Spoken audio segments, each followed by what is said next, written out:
오늘은 하이델베르크 요리문답 16, 17, 18문을 함께 고백하고 배우겠습니다. 이 16, 7, 8 이 세 문답은 바로 앞에 나오는 15문의 내용을 하나하나 풀어서 입증하는 것입니다. 15문이 그렇지 않습니까? 그렇다면 우리는 어떠한 중보자와 구원자를 찾아야 합니까? 하고 묻고 답은 참인간이고 의로운 분이시나 동시에 참 하나님이고 모든 피조물보다 능력이 뛰어나신 분입니다. 하였습니다. 이 15문답에서 어떤 구원자라야 죄에 떨어진 사람을 하나님의 영원한 진노와 형벌에서 건져낼 수 있는가를 아주 요약적으로 압축적으로 제시했지 않습니까? 참 인간이고 의로운 분인 동시에 참 하나님이셔야만 한다 하고 제시하였는데 그 다음 16문 이하에서는 그 이유를 조목조목 밝히는 것입니다. 그래 우리 16문을 함께 먼저 16문만 고백하겠습니다. 16문, 중보자는 왜 참 인간이고 의로운 분이셔야 합니까? 답, 하나님의 의는 죄 지은 인간이 죄값 치르기를 요구하나 누구든지 죄인인 사람으로서는 다른 사람을 위해 값을 치를 수 없기 때문입니다. 이 16문에서 묻는 건 두 가지지 않습니까? 첫째, 중보자, 구원자가 왜 꼭 사람이어야 하는가? 그것이고요. 둘째, 그것도 왜 꼭 의로운 사람이어야만 하는가? 그걸 묻습니다. 16문의 답은 이 두 가지 질문에 대한 아주 정확한 대답입니다. 영어로 보실 수 있는 분들은 영어로 보시면 이게 완벽한 대답이다 하는 걸 확실하게 더 아시겠습니다. 첫째로, 사람이 지은 죄에 대한 죄값은 반드시 사람이 치러야 한다고 하나님의 의가 요구하기 때문이라 합니다. 즉, 사람의 죄값은 사람이 아닌 다른 존재, 예컨대 무슨 짐승이든지 아니면 하늘의 천사라도 말입니다. 사람이 아닌 다른 존재가 대신 치를 수 없다 그것입니다. 만일 사람 이외에 다른 존재가 사람의 죄값을 치르려 한다면은 하나님의 의가 충족되지 못할 것이고 하나님의 의가 충족이 안 되면 우리의 구원, 죄인의 구원도 없는 것입니다. 그래, 구원자는 반드시 사람이어야 합니다. 죄 지은 게 사람이기 때문에 구원자는 반드시 사람이어야 해요.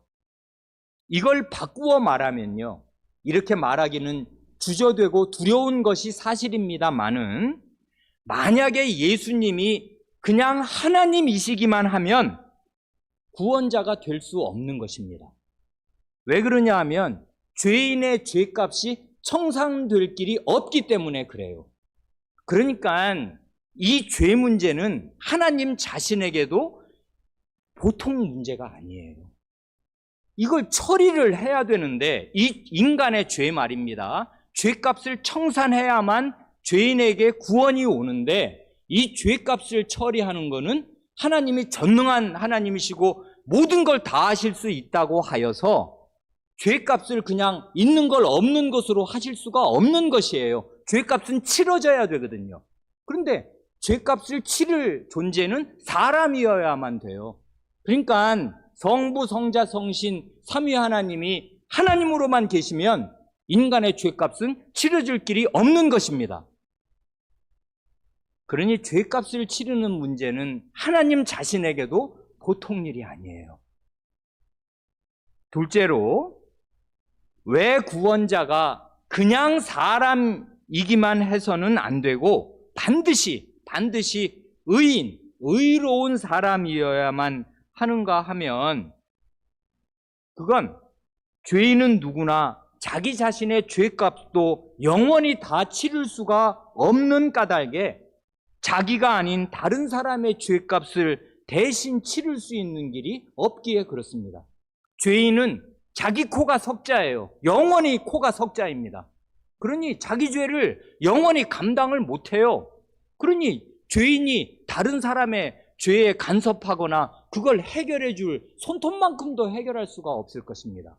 영원은 길고 길어요. 시간이 없어져서 영원 아니에요? 그러니 무슨 수로 다른 사람의 죄를 영원히 해결하냔 말입니다. 안 돼요. 그렇기에 구원자가 되려면 반드시 사람이어야 하는 동시에 그냥 사람이 아니라 죄가 하나도 없는, 한 톨도 없는 완전한 의인이어야 해요. 이건 그냥 말이 쉬운 것입니다. 말하자니 이렇게 그냥 말을 해치우는 것이지 이건 실로 보통 일이 아니지 않습니까? 이 세상에서는 볼 수가 없는 일이에요. 왜 그러냐면 이 세상에서는 죄가 하나도 없는 사람을, 그런 의인을 단 한 사람도 찾을 수가 없기에 그런 것입니다. 누가 있어요? 우리가 아는 모든 사람 가운데 죄가 하나도 없는 사람이 어디 있냔 말입니다. 그런데 완전한 의인이 없다면은 우리의 구원도 없는 거지 않습니까? 그러니 이 문제에 이 구원자는 완전한 사람이어야 한다. 이건 그냥 신앙 얘기가 아니고요. 우리의 사활이 걸린, 우리의 구원이 걸린 중대한 문제입니다. 이 문제가 해결되지 않거나 왜 이래야만 하는가를 명확히 알지 못하면 그 사람은 구원의 도리를 모르고 있는 거예요. 잘 명확하게 깨닫지 못하고 있는 것입니다. 그래 성경 말씀은요, 우리의 구원자에게 죄가 하나도 없다는 사실을 아주 힘써서 증명합니다. 여기에 우리의 사활이 걸려있고 구원이 걸려있기에 그래요. 그리고 성경 말씀을 가만히 읽으면 훨씬 더 뜻깊은 것은 우리의 구원자에게 죄가 하나도 없다는 사실을 밝힐 그때마다 그 사실이 바로 우리의 구원이 된다는 사실을 말하고 있어요, 성경이. 다시 말합니다. 우리의 구원자에게 죄가 하나도 없다는 걸 성경은 아주 힘써 증명을 하는데, 그렇게 증명하는 구절마다 그게 바로 우리의 구원이 된다 하는 사실을 밝혀요. 그러니까 우리의 구원자 혼자서 의로운 분으로 참 훌륭하시네, 이게 아니다 이것입니다. 그분이 그렇게 하나도 죄가 없이 의로우시면 그게 어떻게 되냐면 그 떡고물이 우리에게 떨어지는 거예요. 우리가 구원을 받는단 말입니다. 어디가 그래요? 히브리서 여기 이제 증거성구로 달린 모든 증거성구가 다 좋지만 이 구절을 교우분들과 함께 몇 구절을 읽고 싶습니다. 우리 하이델베르크 여러분답 증거성구를 기반으로 해서 여기에 언급되지 않은 다른 많은 말씀이 있으니까 말입니다. 히브리서 4장 15, 16절이 아주 대표적인 말씀이 됩니다. 히브리서 4장 15절 이하는 이렇습니다. 우리에게 있는 대제사장은 우리의 연약함을 동정하지 못하실 리가 아니요. 옛날 성경에는 체휼하지 아니하신 이가 아니요. 체휼은 이 몸체자, 이 궁휼할 훌자해서 몸으로 겪는 걸 체휼이라고 하잖아요. 예, 불쌍히 여기는 거란 말입니다. 본인이 겪어서 알기 때문에. 그래, 우리에게 있는 대제사장은 우리의 연약함을 동정하지 못하실 리가 아니요. 그 다음 말이 중요한데, 모든 일에 우리와 똑같이 시험을 받으신 이로들, 그 다음 말, 죄는 없으시니라. 단언한단 말입니다. 이분은 우리와 똑같이 모든 일에 시험을 받았지만 죄가 없어요. 그러면 어떻게 돼요? 우리의 연약함, 죄에 늘 걸려 넘어지는 우리의 연약함을 동정해요. 왜냐하면 다 시험을 받아봤거든. 우리가 어떤 시험에 걸리는지를 본인이 겪어서 아셔요. 이게 참 어려운 시험이겠다 너희한테 하는 걸 아시고 동정하신단 말입니다. 그뿐이 아니에요. 그러므로 우리는 긍휼하심을 받고 때를 따라 돕는 은혜를 얻기 위하여 은혜의 보좌 앞에 담대히 나아갈 것이니라 한단 말입니다. 이런 분이 죄 없으신 분으로서 우리를 동정하고 계시기에 우리는 불쌍히 여기심을 받을 수가 있고 때를 따라 도움을 받을 수가 있어요. 주님의 은혜를 받을 수가 있어서 은혜를 주시는 그 보좌 앞에 담대히 나아갈 수 있다 이것입니다. 이게 여러분 청와대 들어가는 것보다 작은 것 같습니까? 대통령 한번 만나려면요 아마 우리 평생 걸려도 우리 같은 평범한 시민은 못 만날 것입니다. 안 그래요? 재벌 총수나 만날 것이에요. 그런데 은혜의 보좌는 은혜의 왕좌를 말하는 거 아니에요? 전 우주의 보좌.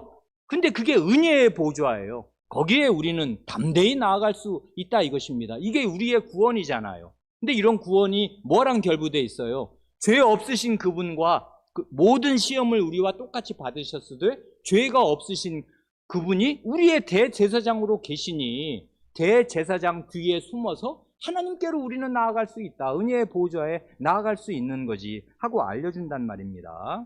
여기 우리와 모든 면에서 모든 일에 우리와 똑같이 시험을 받으셨다 할 때 그 주님의 그 광야 시험 생각하실 수 있지 않습니까? 마귀에게 받으신 광야에서 받으신 그 세 가지 시험은 우리 사람에게 오는 모든 유혹과 시험을 대표하는 것이라 말할 수 있겠습니다. 세 가지 시험이 그거잖아요.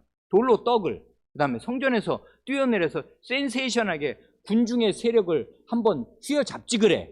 그 다음에 천하 영광 다 줄 테니까 내게 절하라. 이런 거지 않습니까? 이건 육신의 정욕, 안목의 정욕, 이생의 자랑으로 대표되는 시험이잖아요.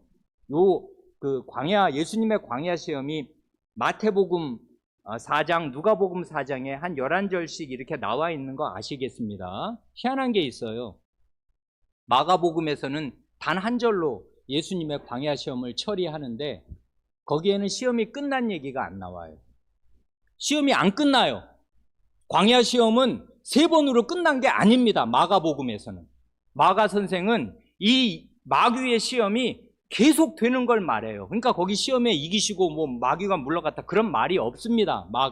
마가복음에는. 그러니까 말이에요. 사실은 주님이 이 공생의 기간 내내 마귀에게 시험을 받은 것과 같아요.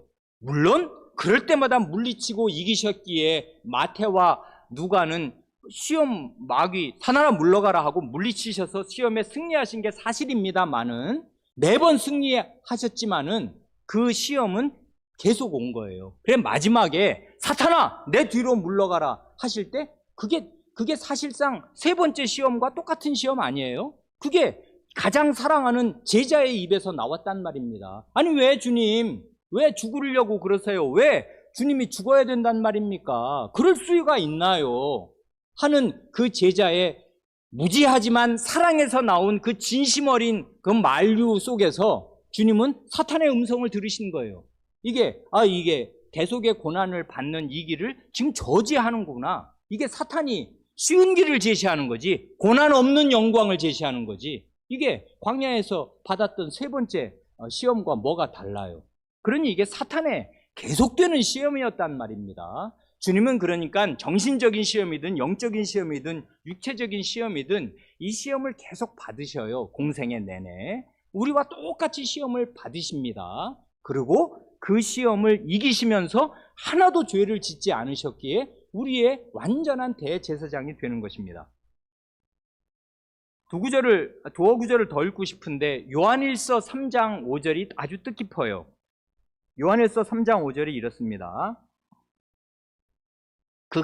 이건 예수 그리스도를 말하는 것인데 그가 우리 죄를 없애려고 나타나신 것을 너희가 아나니 그에게는 죄가 없느니라 한단 말입니다.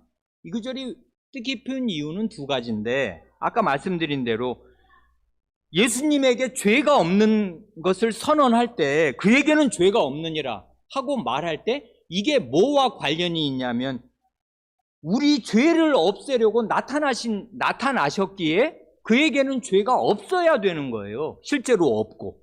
그러니까 예수님에게 죄가 없는 거는 예수님 한 분의 의인됨, 완전한 인간이었다. 그걸 강조하고 싶은 게 아니에요, 사도들은. 그러면 어떻게 되냐? 그러면 그분이 우리의 죄를 없애줄 수 있는 완전한 그 제물이 될 수 있는 거지. 완전한 구원자가 될 수 있는 거지. 구원자의 자격을 말하려고 그분에게 죄가 없다고 말하는 거란 말입니다. 그래, 우리의 죄를 없애려고 나타나셨어요. 이 요한일서에서 나타났다는 말이 얼마나 강력한 말인 줄 아십니까? 이 하나님께서 이 하늘에서 이 땅으로 확 다 봐라, 전 세계 사람들, 죄인들아 하고 나타내 보여주신 것입니다. 그분이 우리의 죄를 없앨 완전한 자격이 있는 너희의 구원자 아니냐 하고 나타내 보여주셨단 말입니다. 이게 또 뜻깊은 이유는 이게 지금 누구의 말이에요? 제자 요한의 말이란 말입니다. 제자 요한이 누구예요? 예수님에게 밥 먹을 때 예수님의 자기 이 귀를 예수님 가슴에 댈 만큼 예수님이 가장 사랑하시고 가장 가까이 두시면서 3년 반을 같이 먹고 자고 같이 돌아다닌 제자.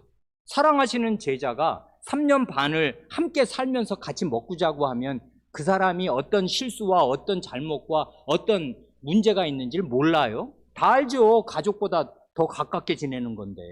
성인들이 말입니다. 안 그래요? 근데 요한이 증언하는 것이에요. 내가 사도로서 예수님과 3년 반을 같이 살았는데 그에게는 죄가 없다. 이렇게 증언하는 것입니다. 요한만 이런 증언을 하는 게 아니에요. 그러니까 이 구절이 참 뜻있고 확실한 증언이란 말입니다. 베드로 사도가 똑같은 말을 하거든요. 베드로 사도의 증언을 들어보십시오. 베드로전서 2장 22절로 24절은 우리가 과거에 그 노예 신자에 대한 그 권면의 말씀이니까 그걸 읽을 때 거기 베드로 사도가 그렇게 말하잖아요. 여기도 똑같습니다. 성경의 사도의 그 요점은 똑같아요. 어느 사도나 뭐랍니까? 그는 죄를 범하지 아니하시고. 목사의 마음이 바빠서 맨 마지막으로 가면 그 24절 맨 마지막에 그 몸으로 우리의 죄를 담당하셨으니. 똑같아요. 예수님에게 죄가 없다고 말하면 그게 뭐가 되냐면 죄 없는 그 몸으로 우리 죄를 담당하신 거. 그걸 지금 사도는 말하고 싶거든요. 구원의 복음을 전하고 싶단 말입니다. 그래, 읽으면 이렇습니다. 그는 죄를 범하지 아니하시고 그 입에 거짓도 없으시며 욕을 당하시되 맞대어 욕하지 아니하시고 고난을 당하시되 위협하지 아니하시고 오직 공의로 심판하는 이에게 부탁하시며 친히 나무에 달려 그 몸으로 우리 죄를 담당하셨으니. 저는 이걸 보면 빙글에 웃음이 나올 것 같습니다. 베드로 사도예요. 왜 이렇게 말을 쓸까요? 이 사람은 우락부락한 사람이에요. 상남자 아니에요. 경상도 남자 같은 사람. 이 사람에게 가장 그 현저하게 부각되는 예수님의 모습이 뭐예요? 여러분, 부당한 고난을 받고 억울한 일을 당하면 분기탱천하지 않습니까? 베드로가 그런 사람이잖아요. 불같이 뭘 이렇게 칼을 휘두르기도 하는 사람. 그런데 예수님이 어때요? 욕을 당하셔요. 부당한 욕을 들을 때 맞대어 욕하지 않습니다. 고난을 당하시는데 위협하지 않습니다. 베드로의 성종으로는 가만두지 않을 거야. 얼마든지 말할 수 있는데 예수님은 위협을 당할 때 아무 말 안 하시고 공의로 그 심판하시는 이에게 부탁하셔요. 그 예수님의 겸비한 거, 화가 막 치밀어 오를 만한 일을, 부당한 일을 당하시는데 그걸 잘 참아내시는 그런 모습. 그 속에서 그분은 죄가 하나도 없으셨다. 이걸 내가 증언하고 증명한다. 나 그분 가까이서, 제일 가까이서 본 사람이다. 하고서 이 사도가 이 증인으로서, 주님의 증인으로서 주님이 죄가 없다는 걸 증명하는데, 그러면 어떻게 되는 거예요? 죄 없는 그 몸으로 우리 죄를 담당하셨다, 이것입니다. 그걸 말해요. 마지막 한 구절을 더 읽고 이 16문을 넘어가고 싶습니다. 뜻깊은 게 예수님 자신의 증언이 있어요. 요한복음 8장 46절을 보면 이렇습니다. 너희 중에 누가 나를 죄로 책잡겠느냐?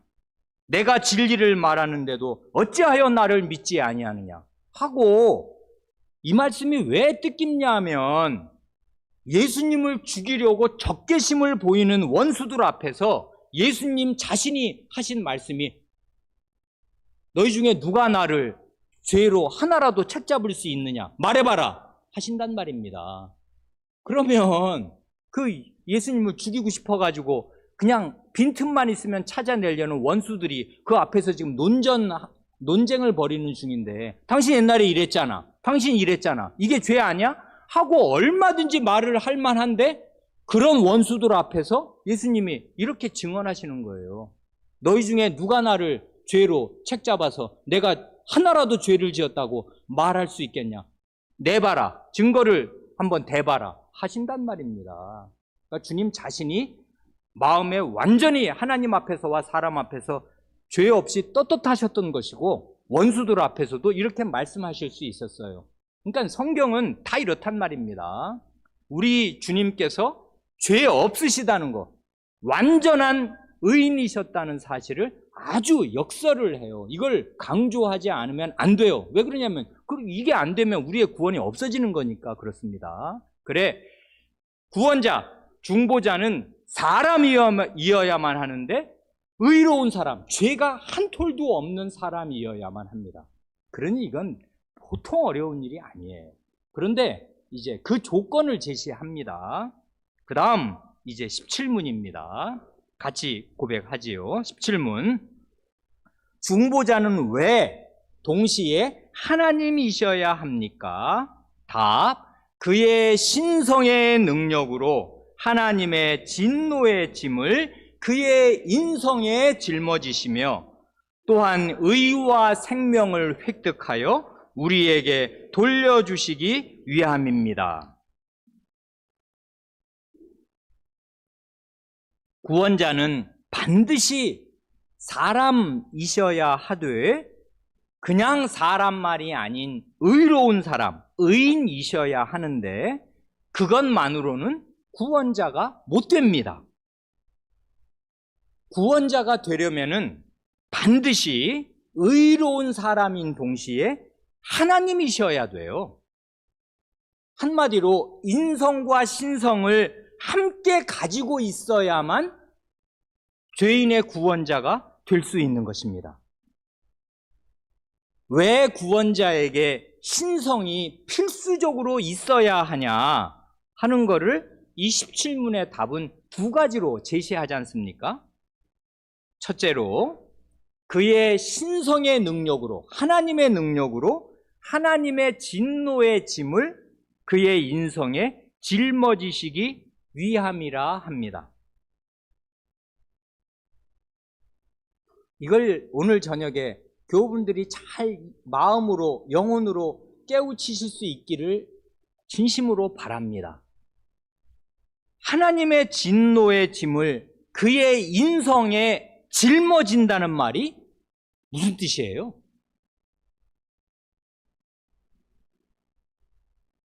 인성이라는 말이 뭐예요? 인성. 사람의 성질, 사람의 성격, 그게 뭐예요?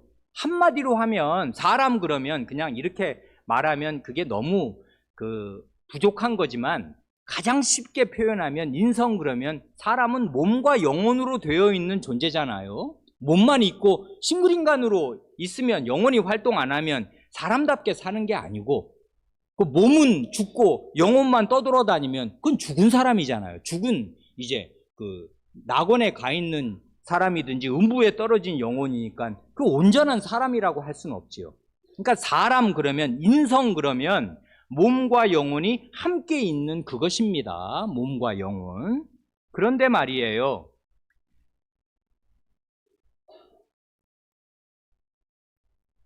구원자가 신성의 능력으로 하나님의 진노의 짐을 자기의 인성에, 자기의 몸과 영혼에 짊어져야 한다는 사실을 바르게 이해하지 않으면 안 되는데 역대의 많은 교회들이 이 사실을 바르게 깨닫지 못하였습니다.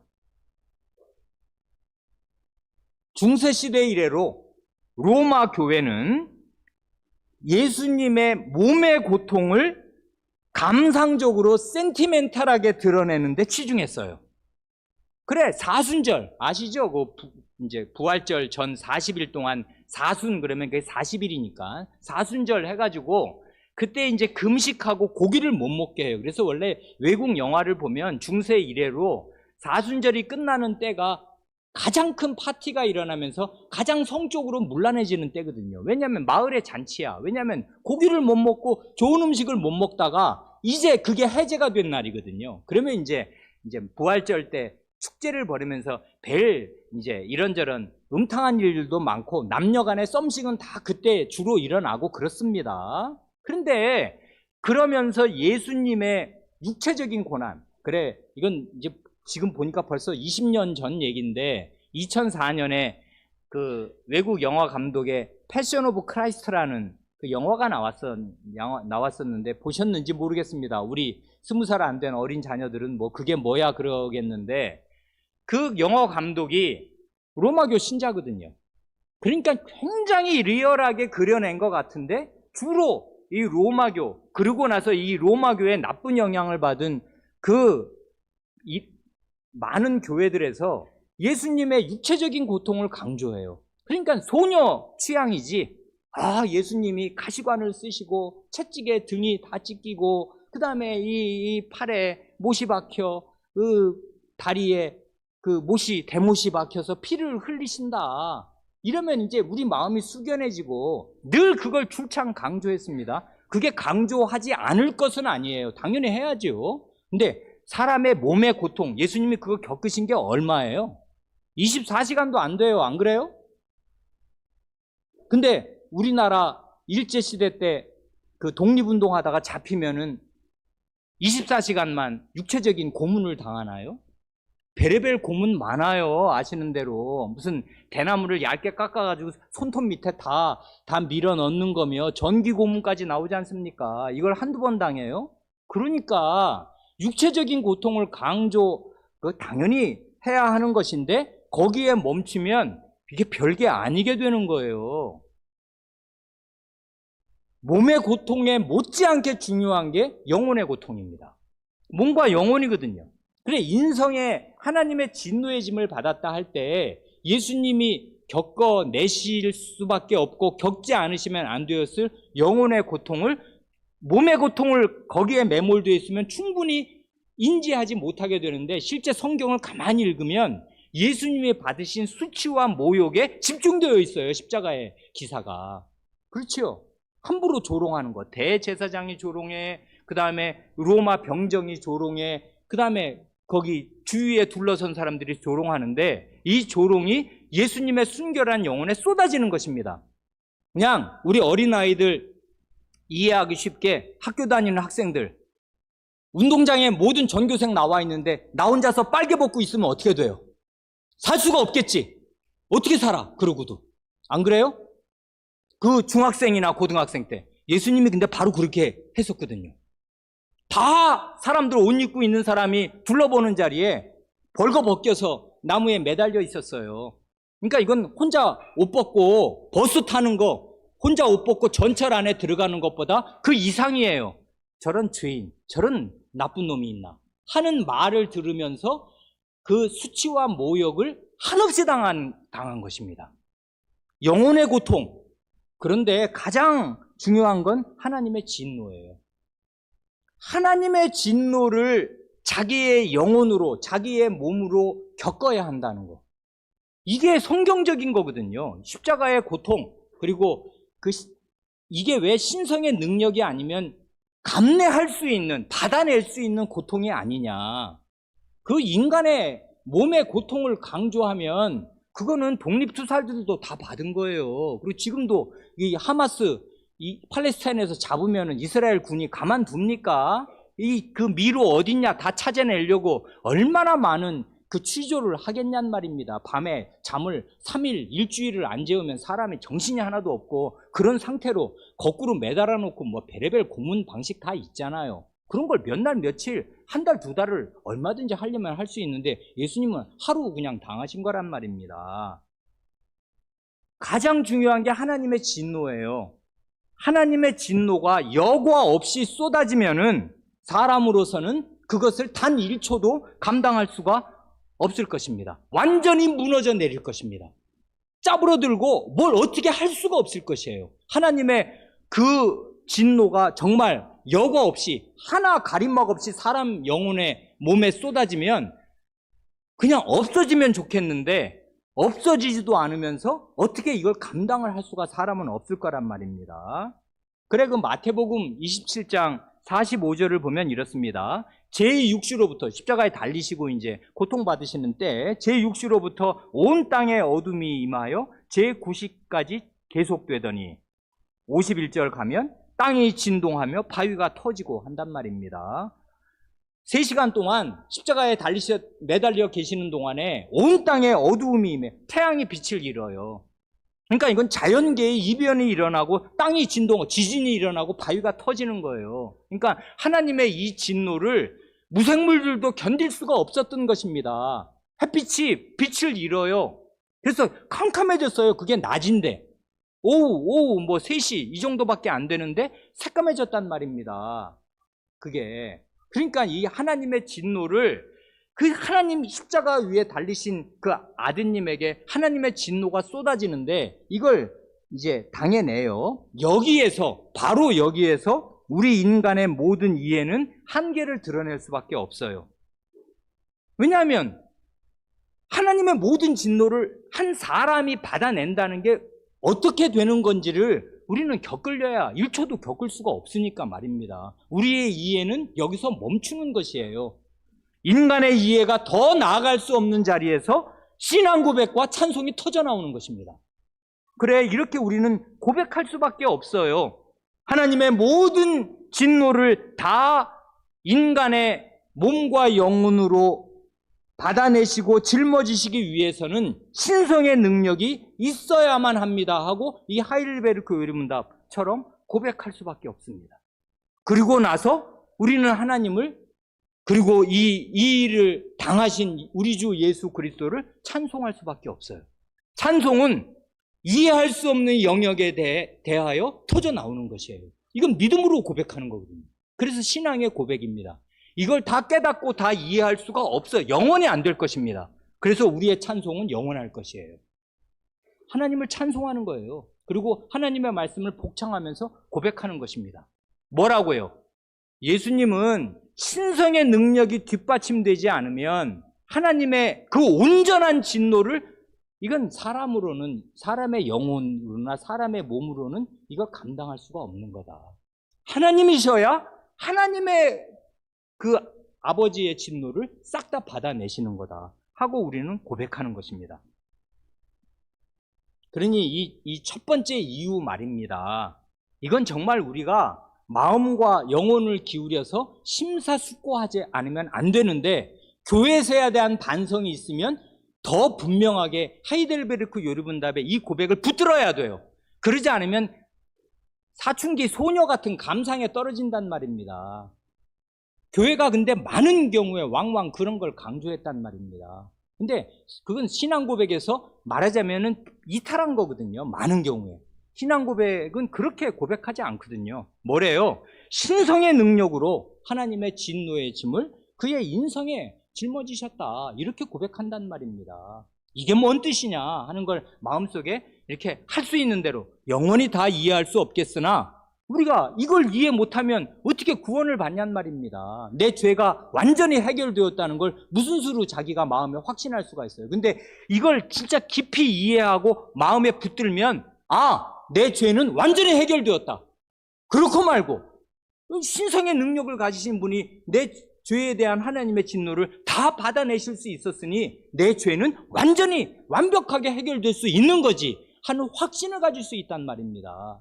그러니까 이 신앙 고백문을 잘 이해하는 게 우리의 구원을 위해서도 대단히 필요한 일이 됩니다. 둘째로 왜 구원자에게 신성이 있어야만 하는가 하면 의와 생명을 획득하여 우리에게 돌려주시기 위함이다 하지 않습니까? 여기에 생명은 100년도 채 못 살고 죽을 이 땅의 유한한 생명을 말하는 게 아니라 영원히 하나님과 함께 사는 영원한 생명을 말하는 거잖아요. 그런데 구원자가 그냥 사람이기만 하다면은 사람이 무슨 힘이 있어서 다른 사람에게 영원한 시간이 소거된 그 영원한 생명을 다른 사람에게 누가 사람이 주냔 말입니다. 그런 게 사람이 할 수 있는 일이에요.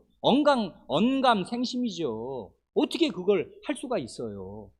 그러니까 구원자는 영생을 주셔야 구원자인데 어떻게 영생을 주실 수 있나 하나님이시니까 주실 수 있어요. 근데 하나님이시기 전에 사람이셔야 하고, 하나님이신 이유는 죄값을 치르려도 신성이 없으면 죄값이 다 치러질 수가 없고, 그리고 죄를 다 치르면 무죄 상태인데, 무죄 상태면 되나요? 영원한 생명을 주시고 의를 주시는데, 이 생명도 영원한 생명이기에 하나님 같은 그 속성, 하나님의 신성이 없이는 다른 죄인에게 영원한 생명 못 주는 것이다, 그것입니다. 그래, 여기에 의도 하나님께서 인정하시는 완벽한 의, 하나님이 완전히 인정하시, 이건 100% 순도 100%의 의이다 하고 인정하실 만한 완전한 의를 말하고, 그 효력이 영원히 지속되는 영원한 의를 말하는 거 아닙니까? 그런 의를 사람이 아무리 무죄한 사람이라고, 의인이라고 다른 사람에게 영원한 의를 주며 영원한 생명을 줄 수가 있어요? 당연히 없죠. 무슨 재주로 그런 걸 주어요? 자기 자신이 유한한 존재인데. 그런데 이런 걸 준다, 이것입니다. 사람으로서는 다른 사람에게 이런 의와 생명을 줄 수 없으되 오직 신성을 가지신 하나님만 주시는데, 그런 구원자를 하나님께서 세우셨다, 이것입니다. 그래, 이거 이제 교재를 가지고 계신 교우분들 그 증거선구를 쭉 읽어보셨는지 모르겠는데, 여기에 달린 16, 17, 18문에 달린 증거선구 중에 제일 빈번하게 제일 많이 나오는 성경이 어디든가요? 아실 수 있겠죠. 한 번이라도 읽어보신 분은 아시겠지요. 이사야서 53장입니다. 이사야서 53장이 4번이나 인용이 돼요. 계속 반복적으로 요 구절 저 구절이 인용이 되거든요. 그래서 오늘 주일이기도 하고 길지만 한 장 전체를 다 읽었습니다. 그 중에서 그 53장 11절만 읽으면 이렇습니다. 그가, 이건 여호와의 종이 말입니다. 이분은 사람이에요.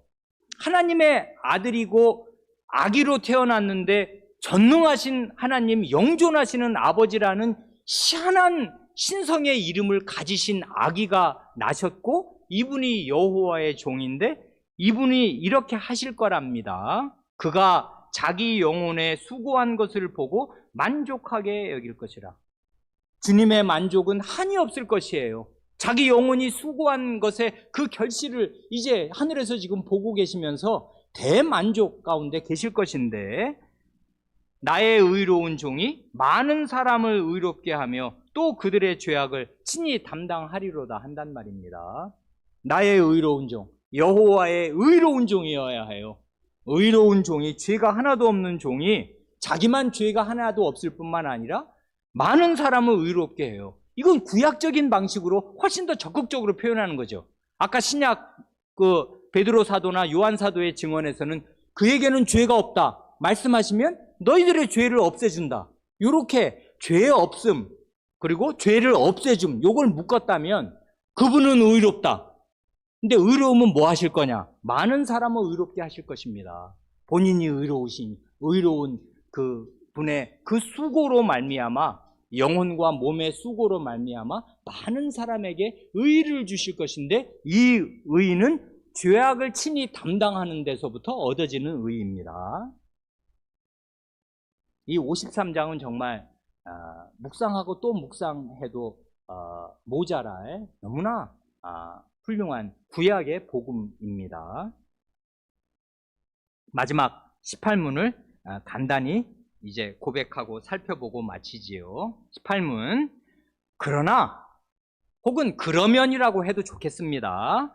그러나 누가 참 하나님이시며 동시에 참 인간이고 의로우신 그 중보자입니까? 답, 우리 주 예수 그리스도, 즉 하나님께로서 나와서 우리에게 지혜와 의로움과 거룩함과 구속함이 되신 분입니다. 이 18문의 답은 우리가 오늘 두 번째 본문으로도 읽은 고린도전서 1장 18절 이하 가운데 고린도전서 1장 30절 말씀을 완전히 그대로 가져와서 복창하는 거지 않습니까? 그런데요, 아까 성경 읽기 전에 고린도전서 1장 18절 이하 읽기 전에 어린 사람들에게 그 주문을 한다는 걸 깜빡 잊었는데, 고린도전서 18장, 아니 1장 18절부터 31절까지, 그러면 그게 모두 10넉절이에요. 14절인데 거기에 제일 많이 나오는 단어가 뭐예요? 지혜입니다. 지혜. 이게 우리 한글, 그냥 한글 개혁 성경, 뭐 그 개정 개혁이든 한글 번역으로 지혜라는 말이 대강 한 12번 나오고 총명이라는 말이 2번 나와서 14번이, 14절에 14번이 나와, 지혜와 총명이. 그러니 이거는 한 절에 평균 하나씩 박혀서 이건 뭐 잊을 수가 없이 지혜 계속 지혜를 얘기하는 것입니다. 그래, 거기 주보 3쪽에 그 지금 보신다면, 그리고 지금 교재를 가지고 계시면 독립개신교회가 정말 번역을 잘한 게 지혜와, 우리에게 지혜와 하고 줄을 바꿨지요. 행가리를 한 다음에 4가지를 일렬로 놓지 않고 우리에게 지혜가 되시고, 그러고 나서 의로움과 거룩함과 구속함이 되신 분이다 하고 이렇게 하나 더하기 3으로 줄을 바꿔놨지요. 이게 뜻없는 게 아니에요. 번역을 정말 잘한 것입니다. 성경을 잘 이해한 거예요, 지금. 그러니까요, 이렇게 인성과 신성을 겸비한, 사람이면서 완전한 의인이면서 하나님이신 이런 구원자를 주신 이것이 하나님의 무한한 지혜에서 나온 것이다, 그 말입니다. 또한 이 구원자를 통해서 인간의 죄를 처리하시는 방식이 하나님의 무한한 지혜에서 나온 것이다, 그것입니다. 그래, 고린도전서 1장 23절에 그 뜻깊은 말씀, 십자가에 못 박힌 그리스도, 십자가에 못 박힌, 저주의 나무에 못 박힌 구원자, 이해할 수 없는 방식으로, 아무도 생각할 수 없었던 방식으로 하나님이 우리 인간의 죄를 처리하셨습니다. 정말 죄에 대해서 자신의 진노를, 저주와 진노와 형벌을 남김없이 퍼부으셨고, 그 저주의 나무에서 죄인을 향한 자신의 구원의 은혜와 사랑을 남김없이 입증하셨어요. 이게 하나님의 지혜인데, 이걸 받아들이는 게 우리 사람의 지혜거든요. 왜냐하면 이걸 이해를 못하거나, 에이 그런 게 어딨어, 끔찍하다, 이 남자가 벌거벗고 어디 매달려, 로마 시대 때 사형틀에 매달려 죽은 그런 사람을 뭐 구원자라고 믿으라니 그게 뭐냐 하고서 배척을 한다든지, 그냥 뭐 기독교인들은 그렇게 믿는가 보지 하고서 나는 별로 관심 없다, 불교가 더 마음에 끌리네, 이러면 그 사람이 정말 하나도 지혜가 없는 가장 완전한 미련 가운데 있는 것입니다. 미련한 거지. 왜냐하면 멸망으로 가는 길에서 벗어날 길을 완벽하게 제시하셨는데, 하나님의 그 완전한 지혜에서 나온 구원의 방식을 미련하다고 여기고 거부하니까 그게 세상 미련한 것이란 말입니다. 이 하나님의 마련, 하나님의 구원자를 받아들이는 게 지혜이고, 이분은 인성과 신성을 겸비한 구원자를 내려보내신 것이 하나님의 무한한 지혜에서 나온 거예요. 그런데 여기서 지금 왜 요 18절로 31절 단락에서 왜 지혜라는 말이 12번, 총명이라는 말이 2번이나 나와서 지혜 총명으로 도배를 해야 되는 거예요? 이게 희한한 일입니다. 고린도 교회가 자기를 지혜롭게 여기기 때문에 그런 거예요. 그리고 자기를 지혜롭게 여기면서 자랑하면서 교회에 내분이 일어났기에 이 지혜의 문제를 얘기하면서 교회의 현안을 해결하려고 하나님의 지혜인 그리스도와 하나님의 지혜인 십자가를 제시하는 거란 말입니다. 그래, 오늘 우리가 그 하이델베르크 르문답 18문 답으로 고백한 그 30절, 고린도전서 1장 30절을 둘러싸고 있는 앞뒤의 구절이 뭐냐면 자랑이에요. 29절 말씀이 그거잖아요. 이는 아무 육체도 하나님 앞에서 자랑하지 못하게 하려 하심이라.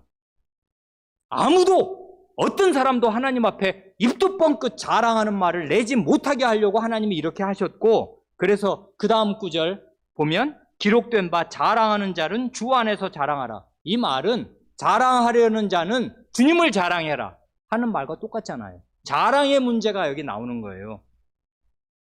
이게 얼마나 아이러니하고 가슴 아프면서 우리를 되돌아켜 보는 말씀인가 하면, 고린도 교회는요, 이 세상 기준, 이 세상 관점으로 볼 때에도 지혜가 없고 능력이 없고 가문도 별 볼 일이 없어서 미련하고 약하고 천하고 멸시받고 없는 사람들이었습니다.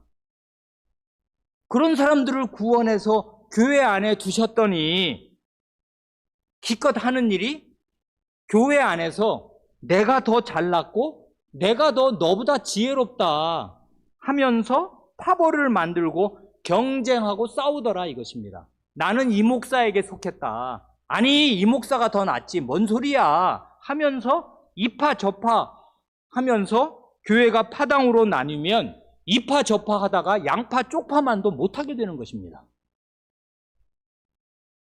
그래서 하나님의 지혜인 그리스도, 당신들 지혜로우십니까? 근데 까놓고 얘기합시다. 당신들 가문 한번 봅시다. 당신들 재산 상태 한번 봅시다.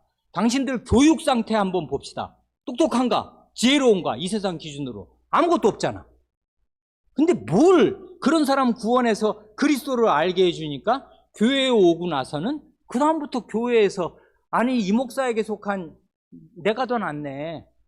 저 목사보다 이 목사가 더 잘 가르치는데 이 목사 따르는 게 더 나은 거지. 같은 교회에서 이러고 있냐 이 말입니다. 그게 웬 말이냐 하는 것이에요. 그래서 하나님의 지혜를 얘기하면서 자랑을 버리라. 자랑하려면 주님을 자랑하여라 하는 문맥으로 이 말씀을 하시는 것입니다. 근데 이게 고린도 교회만 이러면 그 뒤에 교회는 이런 게 없습니까? 인간은 똑같아요. 그리고 없는 교회일수록 더 그래요. 재산도 없어, 학벌도 없어, 가문도 없어. 그러는 사람들이 교회에 와서 반듯한 말씀을 듣고 이제 어느 만큼 교회의 모습을 갖추면 그 다음부터 슬슬 자기 자랑이 나오는 것입니다. 배운 게 많거든요. 은사가 많으니까. 하나님 말씀 은혜로 얻은 게 많으면 부유해지고 지식이 쌓여요. 그러면은 슬슬 다른 사람을 낮추어 보기 시작한단 말입니다. 그래서 하나님의 지혜를 결정적으로 말하는 거예요. 그 그리스도께서 우리의 의로움이 되시고 거룩함이 되시고 구속함이 되셔요. 순서를 뒤집어 놨습니다. 그리스도께서 죄값을 치르시고 우리를 구속함으로써 우리가 영원한 하나님의 의를 얻을 뿐 아니라 거룩하게 살아요. 그런데 그리스도가 우리의 구속도 돼, 의로움도 돼, 거룩함도 돼. 그리스도가 다 되는 거예요. 그러니 어떻게 하라는 말이에요? 하나님의 지혜인 그리스도를 처음부터 끝까지 의지하고 붙들어야 돼요. 나는 그렇게 안 하면 어떻게 될 사람이에요? 구원에서 떨어질 죄인입니다. 그리고 원래 멸망받아야 돼. 마땅한 사람. 그러니 그리스도는 처음부터 끝이에요. 거룩함도 되시니까 신자의 성화 과정 전체에 유일한 주님으로 계실 것이고 유일한 하나님의 지혜로 계시겠습니다. 자랑하려면 주님을 자랑하십시오. 교회 자랑을 하지 마시고 목사 자랑을 하지 마시고 기도하시겠습니다.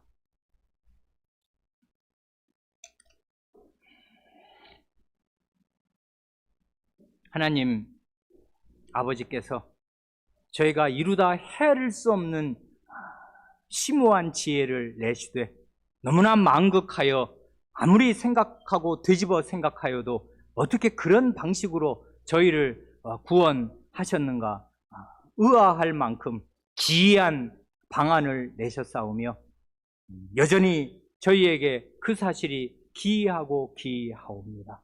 어떻게 그 순결하신 아드님, 사랑하시는 아드님을 벌거벗겨서 모든 사람이 지켜보는 가운데 저주의 나무에 매달 생각을 하시고 목숨이 끊어지게 하시고 피 흘리게 하시며 하나님의 저주와 진노를 그 아드님의 신성이 담보된 몸과 영혼에 부으시기로 작정하셨는지 저희는 그 하나님의 지혜와 하나님의 작정과 하나님의 결심과 그 뜻을 이루다 헤아릴 길이 없습니다.